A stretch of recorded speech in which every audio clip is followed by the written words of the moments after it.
Queridos, bom dia, a graça e a paz do Senhor. Vamos abrir nossas Bíblias, queridos, em João capítulo 8. Hoje quero que a gente aprenda com Jesus como que a gente trata, como que a gente lida com os pecadores. Então, João capítulo 8, a partir do verso 3, queridos. Diz assim a palavra do Senhor. Os mestres da lei e os fariseus trouxeram-lhe uma mulher surpreendida em adultério. Fizeram-na ficar em pé diante de todos e disseram a Jesus: Mestre, essa mulher foi surpreendida em ato de adultério. Na lei, Moisés nos ordena apedrejar tais mulheres. E o Senhor, que diz? Eles estavam usando essa pergunta como armadilha, a fim de terem uma base para acusá-lo. Mas Jesus inclinou-se e começou a escrever no chão com o dedo. Visto que continuavam a interrogá-lo, ele se levantou e lhes disse: Se algum de vocês estiver sem pecado, seja o primeiro a tirar pedra nela. Inclinou-se novamente e continuou escrevendo no chão. Os que ouviram foram saindo, um de cada vez, começando pelos mais velhos. Jesus ficou só, com a mulher em pé diante dele. Então Jesus pôs-se em pé e perguntou-lhe: Mulher, onde estão eles? Ninguém a condenou? Ninguém, Senhor, disse ela. Declarou Jesus: Eu também não a condeno.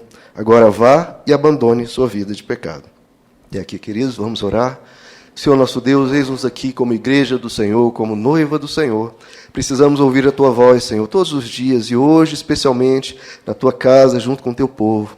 Então fala conosco, Senhor, toca no nosso coração, muda a nossa mente, ensina-nos, Pai, como lidar, como caminhar nessa terra conforme o Senhor. Nós te pedimos em nome de Jesus. Amém. Como eu mencionei, queridos, o tema da mensagem de hoje é como a gente trata, como que a gente lida com as pessoas, com pecadores, com pessoas que têm algum tipo de problema, algum tipo de pecado, né? Assim como nessa questão e em qualquer outra, sempre o nosso exemplo máximo, querido, sempre aquele que nós devemos imitar é Jesus Cristo. Ele é o nosso exemplo, é a Ele que nós devemos ir para aprender como lidar com todas as coisas. E aqui nós vemos, né, um exemplo de como Jesus lidou com uma pessoa pega em um pecado, e um pecado gravíssimo, né? É interessante que aqui não foi ilustrado um pecado de uma pequena mentira ou um pecado simples, mas um pecado muito forte, né, queridos? O adultério é um pecado muito severo para com a família, pode destruir um lar, pode trazer problemas inúmeros, né? Então Jesus aqui lida com um problema dos mais graves. E o que acontece, né? Essa mulher foi pega em adultério, então não havia questionamento algum, todos sabiam, era um fato, era algo que foi presenciado, então não havia dúvida alguma do que aconteceu. E, primeiramente, os fariseus pegam essa mulher, levam diante de toda a multidão, e o texto diz que colocaram-na de pé diante de todos, no meio de todos. Imagine a cena, uma multidão, inúmeras pessoas fazem uma roda e colocam ela no meio de todos, em pé. Então, a primeira coisa que fizeram foi logo expor ela publicamente, da forma mais avassaladora possível, né? Então, todo mundo vendo ela ali em pé, no meio, provavelmente chorando, provavelmente desesperada. E isso, por mais que pareça algo distante, queridos, eu já ouvi um caso de um pastor numa igreja muito grande, que ele ficou sabendo que a filha dele havia cometido adultério, e sem comunicar com ela, sem nada, de repente, no meio de um culto, chama ela à frente, abraça a filha e diz: Olha, irmãos, eu quero comunicar, e ali expõe ela diante de toda a igreja que a filha havia cometido adultério. Então veja que não é um cenário tão distante, né, queridos? Veja que o que essa pessoa fez foi exatamente o que os fariseus estavam fazendo aqui. Expor a pessoa publicamente, no meio de todos, colocando ela de pé e apontando, né? É uma coisa triste, né, queridos? Que devasta a vida da pessoa, destrói a pessoa. E para a pessoa se recuperar do trauma disso, é muito complicado. Bom, essa mulher que foi surpreendida em adultério, os fariseus questionaram Jesus: Olha, a lei, o Antigo Testamento diz que essa mulher deve ser apedrejada. E aí eles estão se baseando em Levítico capítulo 20, verso 10. Se algum homem ou alguma mulher for pego em adultério, sejam mortos. Então, é por isso que eu tenho insistido, e aqui pela manhã eu tenho comentado essa diferença entre o Antigo Testamento, a visão do Antigo Testamento e a visão do Novo Testamento. Porque se nós formos basear nossa vivência em muita coisa do Antigo, nós vamos cometer pecados, literalmente, diante da revelação da graça, diante da revelação do que Jesus veio trazer para nós. Então, nós não podemos andar de acordo com o que foi ensinado no passado, mas com aquilo que o Novo Testamento aprimora, aprofunda, nos leva a um crescimento maior. Então eles questionaram Jesus: Olha, a lei diz isso, e você? Quem é você? Você vai questionar, você vai desafiar Moisés, vai desafiar a lei. E isso, queridos, não sei se vocês acompanharam, mas alguns meses atrás, há uma história, não sei se eram evangélicos ou católicos, mas estavam atirando pedras em pessoas saindo de um ritual de macumba. Novamente, essa questão de apedrejar, de acusar, de atacar, que não é uma posição cristã, de jeito nenhum. Bom, então perguntam a Jesus o que nós devemos fazer com essa mulher. E é interessante que Jesus ele não responde à pergunta. Ele fica indignado, provavelmente, com essa pergunta e não responde. Ele se abaixa e começa a escrever no chão, começa a escrever ali no pó do chão, e nada responde. Mas as pessoas, né, com sede de sangue, continuavam perguntando: Mestre, nos diz, nos responda, o que nós fazemos com essa mulher? Vai deixar por isso mesmo? O que é que nós fazemos? E é interessante, queridos, que diante da insistência, Jesus, em vez de condenar a mulher, o que ele faz? Ele condena os acusadores. Ele condena os acusadores com uma afirmação. Ele diz: olha, quem estiver sem nenhum pecado, que atire a primeira pedra. Com essa afirmação, Jesus está condenando os acusadores. Ela que estava sendo acusada de pecado, de repente Jesus se levanta e acusa todos eles de pecados. Vocês são todos pecadores. Se um só estiver sem pecado, não é que nunca cometeu pecado, mas se um de vocês estiver sem pecado, pode atirar a primeira pedra. Não é que todos deveriam estar sem pecado, é só um. Se um tiver sem pecado, que atire a primeira pedra. E as Escrituras nos dizem que ele continuou, abaixou-se e continuou escrevendo na terra. Não se diz o que ele escrevia, mas o que aconteceu? Começaram a sair um por um, a deixar as pedras e começaram a sair a partir do mais velho para o mais moço. Provavelmente aí o mais velho, né, ciente da quantidade de pecados que cometeu ao longo da vida, saiu e foi depois acompanhado pelos demais. Sempre fica a pergunta, né, Jesus, queridos, o que Jesus escrevia no chão? Porque isso é interessante. Por que Jesus deixa as pessoas ali meditando, pensando, e ele fica escrevendo no chão? A Bíblia nunca diz que Jesus tem escrito qualquer coisa, qualquer documento, qualquer texto. A única vez que aparece Jesus escrevendo alguma coisa nesse episódio em que ele escreve no chão.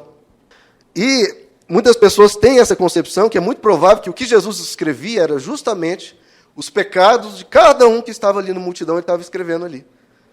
Então, se aquele que atirasse a primeira pedra, é muito provável que Jesus se levantasse e falasse: esse aqui é o seu pecado, por que você está atirando alguma pedra? Então, eles notaram e perceberam que não apenas Jesus estava batendo de frente com eles, mas Jesus sabia o que cada um cometia.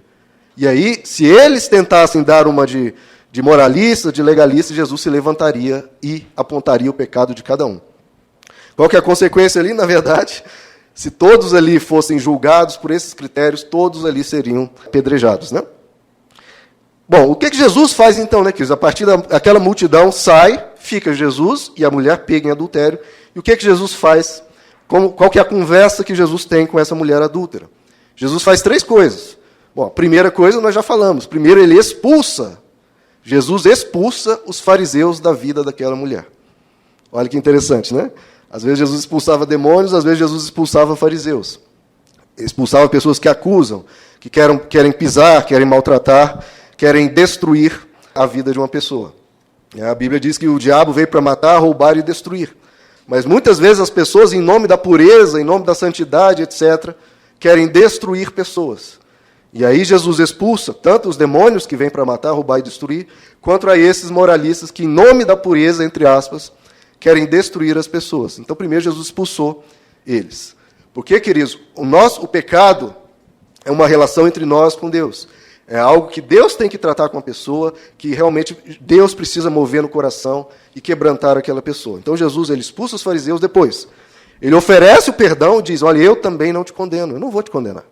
Não vou te condenar. Você ainda tem toda uma vida para aprender, toda uma vida para se arrepender. Se até o final da sua vida, a sua mentalidade e a sua vida for conivente com o pecado, e você decidir no seu coração que quer ser uma pessoa má, que quer andar ferindo as pessoas, aí no fim da sua vida você vai colher as consequências diante de Deus. Você vai ter que prestar contas diante de Deus. Mas nesse momento eu não te condeno. E o que você vai fazer com o restante da sua vida, mulher? Eu não estou te condenando agora, você ainda está viva. Então você ainda tem a oportunidade de se reerguer, de se arrepender e de corrigir os seus rumos. E aí Jesus fala, e Jesus perdoa a mulher, mas condena o pecado. Diz, agora vá e abandones a vida de pecado. E esse é o comportamento do cristão, queridos. Tem que ser assim, você acolhe uma pessoa, em vez de querer maltratá-la, de humilhá-la, de pisar nela, não, você acolhe, peraí, vem cá, vamos conversar. Você não está condenada, você ainda tem o resto da sua vida para se corrigir, para se arrepender, mas você precisa abandonar a sua vida de pecado. Porque senão você vai sofrer mais e mais. Você viu como você sofreu agora, e isso pode só piorar cada vez mais. Então Jesus ele não dá um passe livre para o pecado, ele não autoriza o pecado em hipótese nenhuma. Ele fala, vai e abandone a vida de pecado. Em João capítulo 5, conversando com outra pessoa, ele diz, olha, não peques mais para que algo pior não suceda com você, para que algo pior não sobrevenha sobre você. O importante nós notarmos aqui, que com isso Jesus não está ameaçando a pessoa. Olha, não peque mais, senão isso vai te suceder pior e eu estou te ameaçando. Não, não é uma ameaça, é um cuidado. Porque, queridos, todos esses pecados trazem tragédias na vida de uma pessoa. Então Jesus, olha, por favor, não peque mais, porque cada vez a coisa vai piorando. O pecado é a própria ameaça, o próprio pecado tem consequências em si. Então Jesus olha sempre com um olhar de cuidado, não peques mais, porque senão você vai com a sua vida toda bagunçada, a sua vida vai deteriorar, a sua alma vai se corromper. Então não é uma ameaça, é sempre um cuidado. Então, queridos, o primeiro ponto que nós devemos notar é termos cuidado de não jogar pedras com facilidades. Não jogue pedras com facilidade, muito pelo contrário. Refreie a sua língua, refreie o seu desejo de condenar as pessoas e procure sempre ajudar. O único que poderia condenar aquela mulher ali, o único que estava sem pecado, não condenou. Pelo contrário, ele ofereceu misericórdia, ofereceu uma nova oportunidade para a pessoa se reerguer, etc. Então, a gente tem que ter esse cuidado, porque enquanto os cristãos muitas vezes estão condenando as pessoas, que estão em práticas erradas, sim, mas enquanto os cristãos estão condenando, Jesus está fazendo o oposto, que é oferecendo misericórdia, oferecendo oportunidade, oferecendo sempre uma palavra que a pessoa possa repensar a sua vida e ser salva. Então, queridos, Jesus nos ordenou a amar os nossos inimigos. Então vamos amar as pessoas que estão, mesmo no mais vil pecado, mesmo um pecado tão grave como o de adultério, que a gente ame e procure restaurar a pessoa. Sempre o nosso objetivo deve ser, queridos, restaurar a pessoa, recuperar aquela pessoa e fazer a pessoa corrigir os seus erros. E isso como nós tratamos as pessoas de fora da igreja. Como nós tratamos os irmãos, os cristãos dentro da igreja. Abrem comigo, queridos, em Romanos capítulo 14. Antes de lermos, queridos, vão abrindo aí em Romanos 14.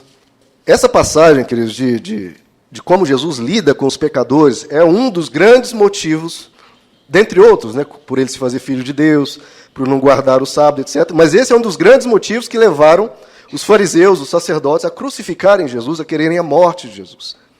Então a gente tem que repensar a nossa vida, como isso é forte.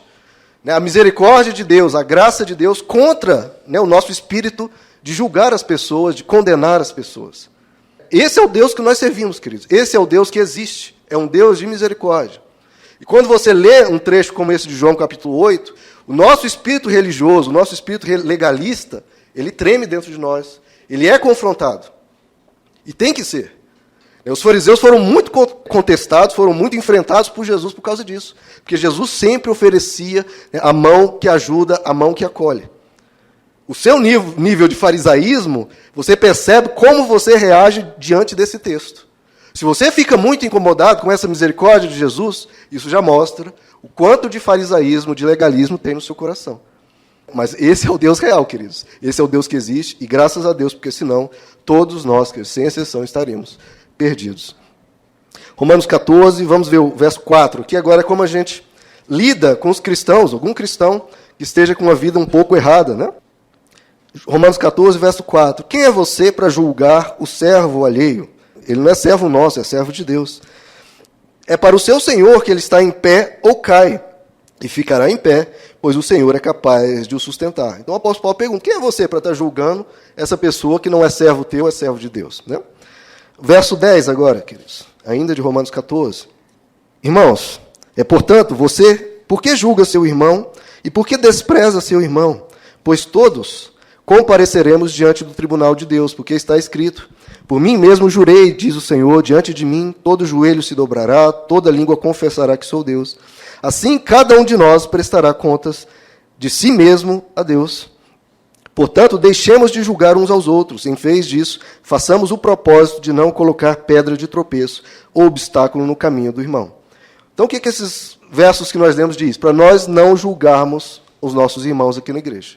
Ninguém tem o direito de julgar, queridos. Porque diz, é um servo de Deus, e é a Deus que essa pessoa vai prestar contas. Então, todos nós aqui na igreja, nós sabemos, todos aqui conhecem que existe um Deus, comprometeram sua vida a Deus. Então, cada um aqui sabe que vai ter que prestar contas a Deus. Cada um. E agora, se nós temos essa ciência, como que a Bíblia nos ensina? É examinar o irmão, avaliar o irmão, julgar o irmão? Não. A Bíblia nos ensina a examinarmos a nós mesmos. Porque nós vamos ter que prestar contas. Então, cada um que eles vai ter que se examinar, cada um se analisar.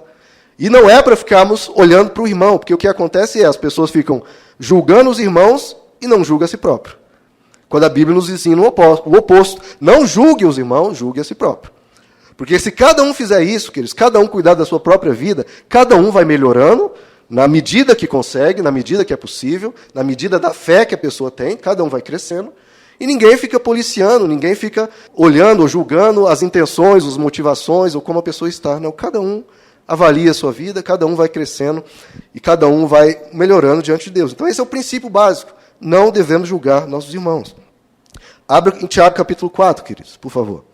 E eu repito, isso não é minha opinião, queridos. É o apóstolo Paulo que diz, deixemos de julgar uns aos outros. Deixemos de julgar uns aos outros. Tiago capítulo 4, verso 11. E agora aqui é Tiago, irmão de Jesus, dizendo. Tiago 4, 11. Irmãos, não falem mal um dos outros. Que coisa horrível, né, querido? Pensou? Nossa igreja, vamos ficar falando mal dos outros? Quem fala contra o seu irmão ou julga o seu irmão, fala contra a lei e a julga. Quando você julga a lei, não a está cumprindo, mas está se colocando como juiz. É isso que acontece quando você julga, né? A palavra julga, você se coloca como juiz. Há apenas um legislador e um juiz, aquele que pode salvar e destruir. Mas quem é você para julgar o seu próximo? Se a partir aqui do texto de Paulo e de Tiago a gente tiver alguma dúvida, é bem claro. Quem é você? Você é um juiz? Você é um legislador? Deus te deu essa autoridade? Não deu. Só existe um juiz, queridos, que é aquele que pode condenar ou salvar. E só existe um legislador. No mais, quem é você? Agora, se a pessoa vier te pedir um conselho, uma orientação, de novo, você vai aconselhar, você vai orientar, vai ensinar. Mas não julgar, não condenar, não falar mal, não pensar horrores daquela pessoa, não. Pense como uma pessoa que precisa de ajuda. Uma pessoa que quer aprender, mas tropeçou, mas caiu, mas quer levantar-se, quer voltar-se para Deus, quer se arrepender. Esse é o comportamento cristão, querido, de não pisar na pessoa, mas de levantá-la, de acolher aquele irmão e de ajudá-lo a crescer. Esse é o nosso comportamento. Gálatas capítulo 6, queridos, por favor. Veja como a palavra, né, queridos, nos confronta e nos leva a sermos pessoas melhores. Gálatas 6, verso 1. Irmãos, olha como... Agora muda. Aquela lá eram os princípios gerais. Tá? Olha aqui para mim. Primeiro os princípios gerais. Como você trata um cristão? Não julgue. Eu ouvi falar, eu não julgo. Aquela pessoa vai ser responsabilizada diante de Deus. Se ela pedir ajuda, eu ajudo. Não julgue. Esse é o princípio básico, não julgue. Agora, aqui em Gálatas 6, o que está acontecendo? Uma pessoa é pega num pecado, todo mundo ficou sabendo. Não tem como você se esquivar, vai ter que tratar aquela situação. Então, como você trata essa situação que não tem para onde correr? Gálatas 6, 1. Irmãos, se alguém for surpreendido em algum pecado, ou seja, o pecado se tornou notório, não tem como, vai ter que ser feita alguma coisa para aconselhar aquela pessoa. Se alguém for surpreendido em algum pecado, vocês que são espirituais deverão, olha o objetivo, queridos, isso que é lindo na palavra de Deus, deverão restaurá-lo com mansidão. Isso é o objetivo. O que quer dizer com mansidão? Sem espetáculo, sem humilhação, sem pisar na pessoa. Não, é com mansidão, tranquilo. Não precisa de show, não precisa expor a pessoa, é com mansidão. E o objetivo é restaurar a pessoa. Cuide-se, porém, cada um para que também não seja tentado. Claro, uma pessoa está com pecado que cada um tem que ter cuidado para não tropeçar também. Levem os fardos pesados uns dos outros e assim cumpram a lei de Cristo. Isso aqui é levar o fardo pesado de cada um, queridos. Uma pessoa foi ficando para trás, foi tropeçando, foi caindo. A gente não pode simplesmente deixar a pessoa, não, essa pessoa está fraca, está caindo, está dando trabalho, vai ficar para trás, a gente vai adiante. Não. Você vai levar o fardo pesado uns dos outros. Se aquele irmão não está conseguindo, você ajuda, dá o seu braço amigo e ajuda a carregá-la, ajuda a levá-la. Não vamos deixar ninguém para trás. É cada um levando os fardos uns dos outros. Dando força, continua, meu irmão, coragem, vamos adiante. Restaurar com mansidão, esse deve ser sempre o nosso objetivo. Agora, se o pecado de uma pessoa foi cometido diretamente contra você, uma pessoa te ofendeu, uma pessoa fez algo, te prejudicou de uma forma desonesta, né, nas finanças, enfim. Se for um pecado contra você, agora já é uma outra situação. Vamos para Mateus capítulo 18, queridos. Então, o princípio geral é não julgue, você não é colocado na posição de juiz, aquela pessoa vai ter que responder diante de Deus, Deus vai estar tocando o coração dela, etc. Agora, se é algo notório, vamos restaurar com mansidão. E se é algo feito diretamente contra você? Aí Jesus diz, Mateus 18, verso 15... Se o seu irmão pecar contra você, né, foi algo direto contra você, você vai ter que lidar com isso. Vá e a sós com ele. Veja, não envolva ninguém, por favor. A pessoa falou mal, você ouviu. Não, vá a sós com ele, mostre-lhe o erro, se ele ouvir, você ganhou o seu irmão. Então, queridos, primeiro princípio aqui. Você ficou sabendo que alguém fez algo errado contra você, falou mal de você, etc. Não é para espalhar para ninguém, não é para falar mal dessa pessoa para ninguém. O que você faz? Chame essa pessoa. Você ficou magoado com algo que ela disse, com algo que ela fez. Chame essa pessoa e converse com ela. Olha, meu irmão, isso que você disse, eu discordo, eu não fiquei feliz. Converse entre os dois. Não precisa ficar um caluniando o outro, um ficando falando mal do outro. Não. Você e a pessoa a sós e procure resolver. Continuando. Verso 16, mas se ele não ouvir, né, você procurou a pessoa, não deu certo, leve consigo mais um ou dois outros, de modo que qualquer acusação seja confirmada pelo depoimento de 2 ou 3 testemunhas. Se ele se recusar a ouvi-los, conte à igreja, e se ele se recusar a ouvir também a igreja, trate-o como pagão ou publicano. Então veja, se é uma questão grave, você conversa com a pessoa, não resolveu, você leva mais 2 ou 3 da igreja, pessoas sábias, pessoas coerentes, pessoas de bom senso, leva. Olha, meu irmão, todos nós aqui concordamos que você pisou na bola, né, que você vai precisar reparar esse erro, e a pessoa diz, não, eu não vou. Aí você traz a igreja, né, para conversar com essa pessoa, e a pessoa ainda assim insiste no erro, insiste no pecado. E aí você trata ela como um pagão, um publicano. E o que significa tratar como um pagão ou publicano? Agora sim, eu vou poder falar mal, eu vou poder tratar mal. É assim? Não. Como que Jesus nos ensina a tratar um pagão e um publicano?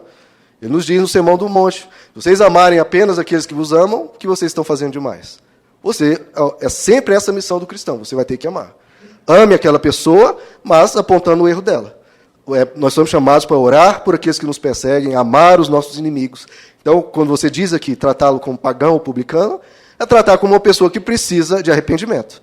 Que isso é um pagão e um publicano. Alguém que não se arrepende, alguém que recusa, resiste a Deus, é isso. Então você vai ter que o quê? É como você evangelizar um irmão, uma pessoa lá de fora que não conhece a Deus, é um pagão e publicano. Você o quê? Evangeliza, fala da palavra, vê se a pessoa se arrepende. Isso é o caminho. Porque essa pessoa está resistindo a Deus, né? Então você trata da mesma forma, ensina e procura levá-la para o caminho do Senhor. Em tudo isso, queridos, a nossa obrigação não é esconder a verdade. A gente sempre tem que falar a verdade em amor. Jesus ele não esconde a verdade, tanto é que ele sempre, quando encontra uma pessoa assim, ele fala, abandone o pecado, deixe a vida de pecado. Ele não esconde a verdade. Tanto é que em João capítulo 6, uma multidão estava seguindo e Jesus falou a verdade, e a multidão abandonou ele. A gente não negocia a verdade, nunca podemos fazer isso, negociar a verdade. Mas a gente fala a verdade em amor. A multidão em João capítulo 6, que abandonou Jesus, não abandonou Jesus porque Jesus estava sendo rude, porque Jesus estava sendo grosseiro. Não. Abandonou Jesus porque a mensagem era uma verdade que elas não queriam. Né? Abra comigo em 2 Timóteo, queridos, por favor. 2 Timóteo 2, verso 24. Ao servo do Senhor, espero sermos todos nós aqui, ao servo do Senhor, não convém brigar. Isso jamais, jamais, seja com cristão, seja com alguém de fora. Não convém brigar. Mas sim ser amável para com todos, apto para ensinar, paciente. Deve corrigir com mansidão os que se lhe opõem, na esperança de que Deus lhes conceda o arrependimento, levando-os ao conhecimento da verdade. Então, queridos, esse é o nosso objetivo, jamais brigar. Às vezes eu vejo na televisão algum pastor lá gritando, brigando por alguma causa. Não convém brigar, queridos. Ao servo do Senhor não convém. Agora, o que ele diz? Nós temos que ser amáveis para com todos. Então, uma pessoa de fora tem que olhar para mim, para o pastor Wagner, para qualquer um de nós e falar, essa pessoa é tão amável, tão gentil, mesmo quando está nos ensinando algo que vai contrário à minha forma de viver atual. Olha, eu estou vivendo algo diferente do que ele ensina, mas pelo menos eu noto que ele é amável. Eu noto que ele está sendo gentil, que está falando com atenção, procurando o meu bem, ou pelo menos, se a pessoa discorda, né? Pelo menos o que a pessoa acha que é o meu bem. Então, sermos amáveis para com todos, queridos. Porque, mesmo se a pessoa não respeita, ou não gosta da mensagem, vai respeitar o nosso caráter, o nosso comportamento, porque a própria pessoa vai dizer, esse é um comportamento cristão. Esse é um comportamento que parece com Jesus. Porque a pessoa está sendo amável, está me ensinando com carinho. Por mais que eu não goste da mensagem, essa pessoa parece que se preocupa comigo. Preocupa comigo como pessoa. Não apenas defendendo, né, brutalmente uma doutrina. Não, essa pessoa se preocupa comigo. Eu como indivíduo, como pessoa. Então temos que ser aptos, amáveis, aptos para ensinar e pacientes. Pacientes com as pessoas que às vezes não entenderam, às vezes estão numa caminhada, mas daqui a 1 ano, 2 anos, 5 anos que seja, mas daqui a esse período essa pessoa vai lembrar. Aquele dia ele me ensinou de uma forma tão amável, tão gentil, eu posso ir para a fé dele, porque agora eu entendi.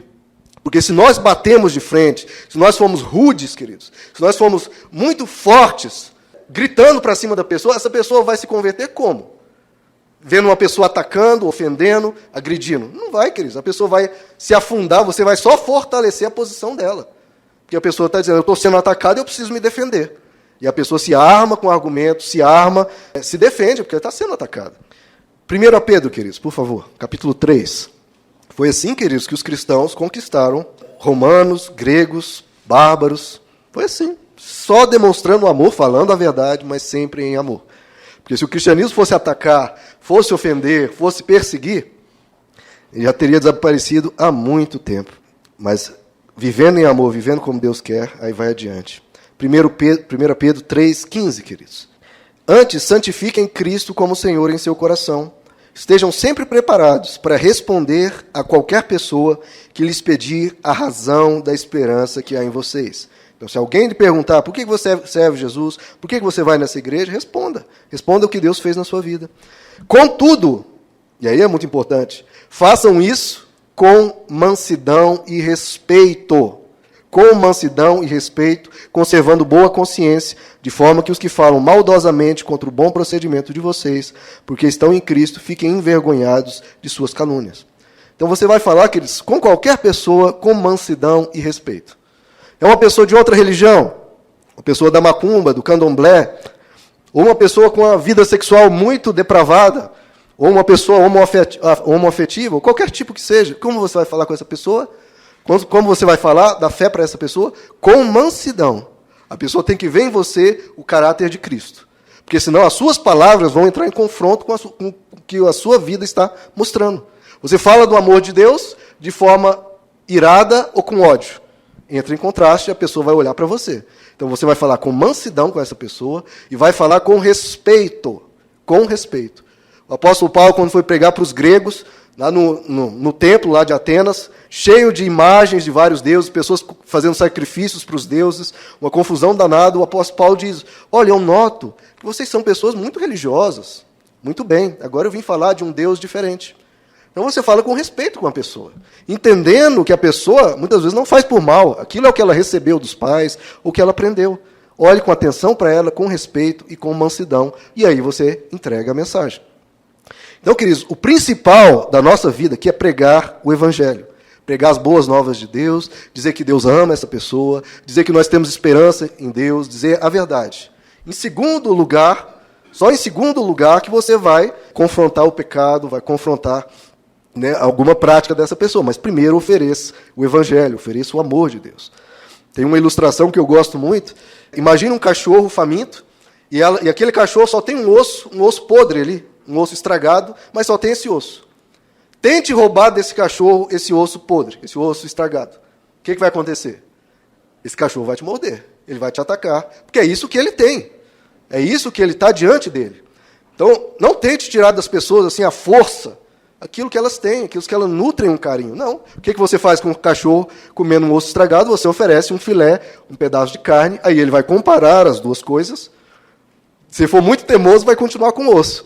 Mas, se pela graça de Deus ele entende, ele larga o osso e vai para o filé. Aí você joga fora o osso. É isso que nós temos que fazer. Apresente o Evangelho, apresente o amor de Deus, apresente o que Jesus ensina, convide para vir para cá. Não, mas eu sou de outra religião. Não tem problema, meu querido. Continue lá, né, se você deseja, mas venha só para você conhecer como é diferente, veja se você gosta daqui, né, convide. E deixe Deus fazer a obra. A gente avisa as consequências do pecado, mas sempre respeitando, sempre com mansidão.